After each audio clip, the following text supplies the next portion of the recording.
Chapter 19 हमें किस ओर जाना चाहिए?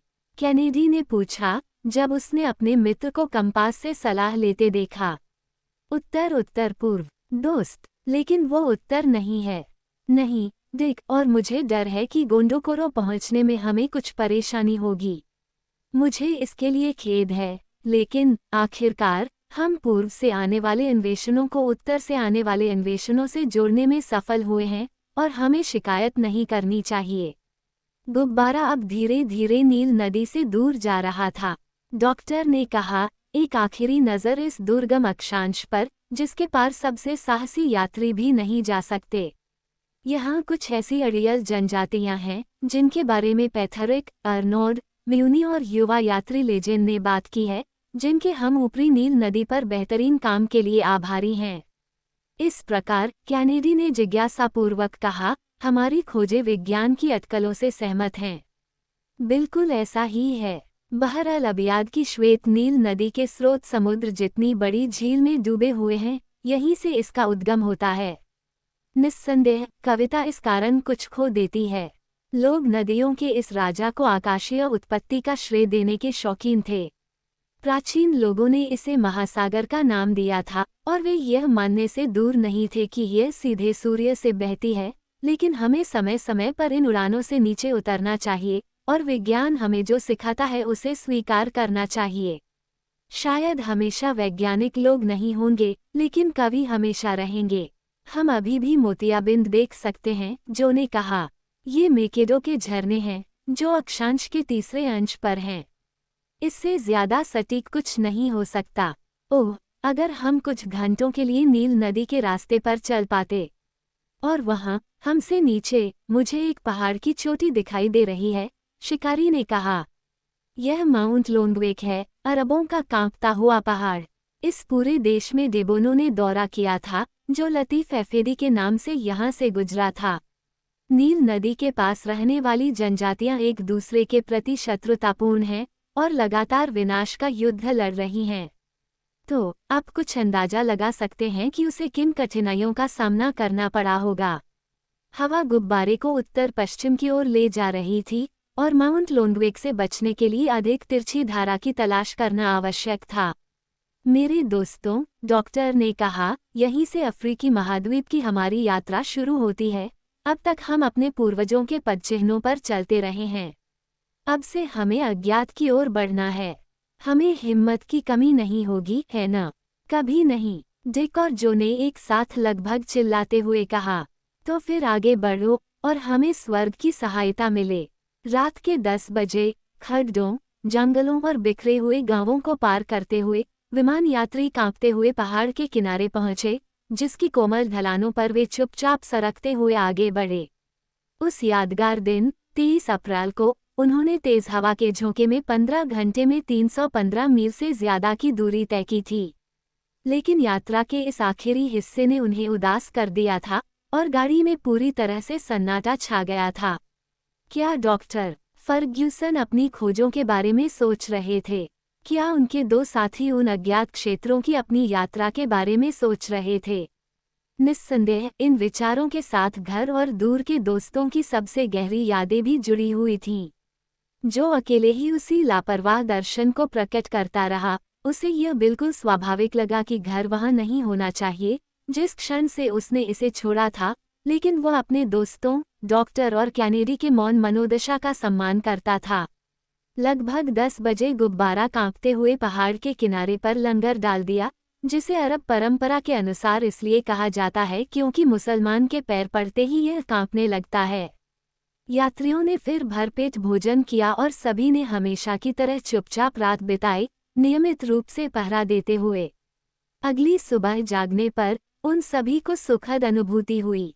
मौसम अच्छा था और हवा सही दिशा से बह रही थी, इसलिए जो कि मज़ेदार शरारतों से भरपूर एक बढ़िया नाश्ते ने उन्हें बहुत खुश कर दिया। जिस क्षेत्र से वे अब गुजर रहे थे वह बहुत विस्तृत है।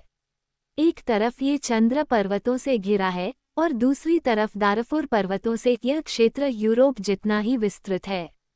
हम इसमें कोई संदेह नहीं है, उस क्षेत्र को पार कर रहे हैं जिसे उसोगा का राज्य माना जाता है। भूगोलवेताओं ने यह मान लिया है कि अफ्रीका के मध्य में एक विशाल अवसाद, एक विशाल केंद्रीय झील मौजूद थी।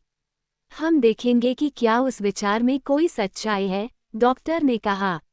लेकिन उन्होंने ऐसा कैसे सोचा? कैनेडी ने पूछा। अरबों के कथनों से। वे लोग महान कथावाचक हैं, शायद बहुत अधिक। कुछ यात्री जो काज़ेह या महान झीलों तक पहुंच गए थे, उन्होंने इस क्षेत्र से लाए गए दासों को देखा, उनसे इस बारे में पूछताछ की और उनके अलग अलग कथनों से धारणाओं का एक मिश्रण बनाया और उनसे प्रणालियां निकालीं। इन सब के नीचे सच्चाई का कुछ आभास होता है और आप देखते हैं कि वे नील नदी के स्रोतों के बारे में सही थे। कैनेडी ने कहा, इससे ज्यादा सही कुछ नहीं हो सकता। इन दस्तावेजों की मदद से ही कुछ मानचित्र बनाने की कोशिश की गई थी, इसलिए मैं उनमें से एक के जरिए हमारे मार्ग का अनुसरण करने की कोशिश करने जा रहा हूं और जरूरत पड़ने पर उसमें सुधार करूंगा। क्या ये पूरा क्षेत्र आबाद है? जो ने पूछा। निस्संदेह और अप्रिय रूप से बसा हुआ भी। मैंने भी यही सोचा था। ये बिखरी हुई जनजातियां एक साथ न्याम न्याम्स के नाम से जानी जाती हैं और यह मिश्रित शब्द सिर्फ एक तरह का उपनाम है। ये चबाने की आवाज की नकल करता है। बस। बहुत बढ़िया। जो ने अपने दांत पीसते हुए कहा, मानो वह खा रहा हो, न्याम न्याम। मेरे अच्छे जो, यदि आप इस चबाने का तत्काल उद्देश्य होते तो आपको यह इतना उत्कृष्ट नहीं लगता। क्यों? क्या कारण है, सर? इन जनजातियों को नरभक्षी माना जाता है। क्या वास्तव में मामला है? इसमें कोई संदेह नहीं है। ये भी कहा जाता है कि इन मूल निवासियों की पूंछ थी, जैसे कि मात्र चौपाए होते हैं, लेकिन जल्द ही पता चला कि ये उपांग उन जानवरों की खाल के थे जिन्हें वे कपड़े के रूप में पहनते थे। इससे भी ज्यादा दुख की बात है, मच्छरों को भगाने के लिए पूंछ एक अच्छी चीज है। ऐसा हो सकता है जो, लेकिन हमें इस कहानी को दंतकथा के दायरे में रखना चाहिए, जैसे कुत्तों के सिर जिन्हें यात्री ब्रून रोलेट ने अन्य जनजातियों का बताया था। कुत्तों के सिर है न भौंकने के लिए और यहाँ तक कि आदमखोर होने के लिए भी बहुत सुविधाजनक। लेकिन एक बात जो दुर्भाग्य से सच साबित हुई है, वह है इन जनजातियों की क्रूरता, जो वास्तव में मानव मांस के बहुत शौकीन हैं और इसे लालच के साथ खाते हैं। मैं केवल यही आशा करता हूँ कि वे मेरे प्रति कोई विशेष आकर्षण न रखें। जो ने हास्यपूर्ण गंभीरता के साथ कहा। वह देखो, कैनेडी ने कहा। हाँ, बिल्कुल, सर, अगर मुझे अकाल के समय में खाना पड़े, तो मैं चाहता हूँ कि यह आपके और मेरे मालिक के फायदे के लिए हो, लेकिन उन काले लोगों को खिलाने का विचार दयालु। मैं शर्म से मर जाऊंगा।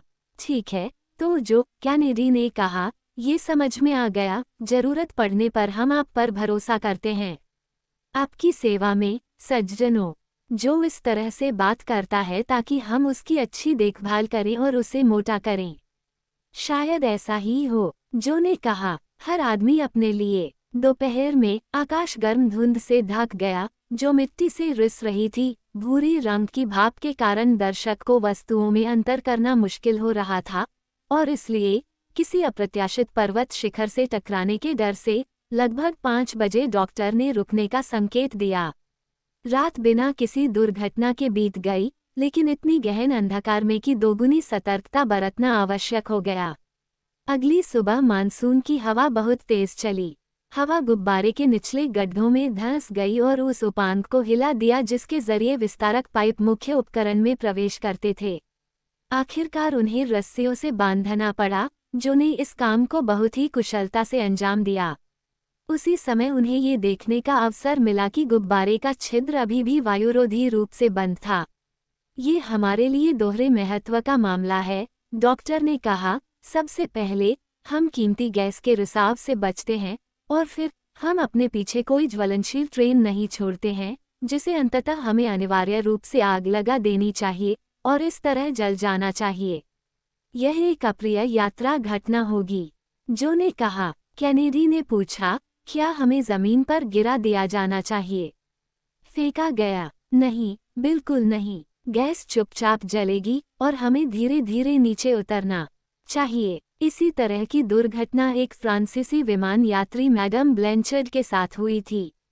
उसने आतिशबाजी करते समय अपना गुब्बारा जलाया, लेकिन वह गिरी नहीं, और शायद उसकी मौत नहीं होती अगर उसकी कार चिमनी से टकराकर जमीन पर नहीं गिरती। शिकारी ने कहा, हमें उम्मीद करनी चाहिए कि हमारे साथ ऐसा कुछ न हो। अब तक हमारी यात्रा मुझे बहुत खतरनाक नहीं लगी है और मुझे ऐसा कुछ भी नहीं दिख रहा है जो हमें हमारे गंतव्य तक पहुंचने से रोक सके। और नहीं मेरे प्यारे डिक, दुर्घटनाएं आमतौर पर विमान चालकों की नासमझी या उनके उपकरणों के दोषपूर्ण निर्माण के कारण होती हैं। हालांकि हजारों हवाई आरोहणों में 20 घातक दुर्घटनाएं नहीं हुई हैं। आमतौर पर खतरा जमीन छोड़ने या उतरने के समय होता है और इसलिए उन मौकों पर हमें कभी भी अत्यधिक सावधानी नहीं बरतनी चाहिए। नाश्ते का समय हो गया है, जो ने कहा। हमें तब तक संरक्षित मांस और कॉफी के साथ काम चलाना होगा जब तक कि मिस्टर कैनेडी को हमारे लिए हिरन का मांस का एक अच्छा टुकड़ा लाने का एक और मौका न मिल जाए।